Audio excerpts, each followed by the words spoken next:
রিক্সা চালক মিজানুর তার ছোট ছেলেকে বলল, মামুন, আমার রিক্সাটা অনেক ময়লা হয়ে গেছে, একটু পানি উঠিয়ে দে তো বাপ। মামুন নাক ছিটকিয়ে বলল, এসব কি আমার সাথে মানায় আব্বা? আমি মেডিকেলে পড়ি, ভাইরে ডাকেন।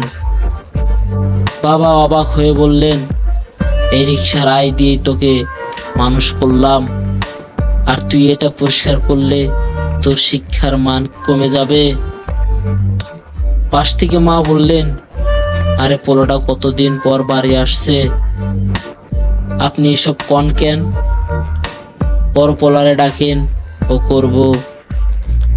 বড় ছেলে সবুজ মাঠ থেকে এসে বাবার কথা শুনে বলল, আব্বা আপনি যান, আমি পানি তুলে দিচ্ছি।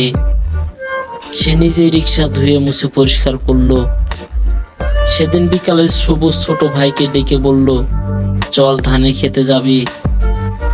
মামুন বিরক্ত হয়ে বলল, সব আমার ভালো লাগে না ভাই, আমি বাইরে যাচ্ছি। বছর গড়ালো, মামুন এখন বড় ডাক্তার, বাড়িতে আসা হয় না। বাবা মায়ের খোঁজ নেওয়াও সময় নেই। মা দীর্ঘদিন অসুস্থ, বড় ভাই তাদের দেখাশোনা করে। একদিন মা শেষ সময় ছোট ছেলেকে দেখতে চাইলেন। সবুজ বারবার ফোন করলো মামুনকে। মামুন বিরক্ত হয়ে বলল, ভাই আমাকে বারবার ফোন দিয়ে বিরক্ত করছো কেন? আমি রোগী দেখছি।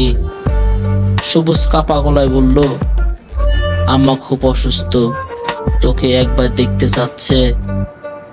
মামুন উদাসীন ভাবে বলল, ডাক্তারের কাছে নিয়ে যা, টাকার দরকার হলে আমি পাঠিয়ে দিচ্ছি।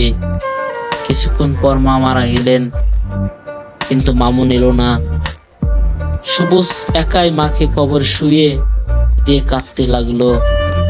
বাবা বুকে জোরে দিয়ে বললেন, সন্তান হিসেবে তুই আমার গর্ব, তোকে বড় ডাক্তার বানাতে পারিনি, কিন্তু মানুষ বানাতে পেরেছি।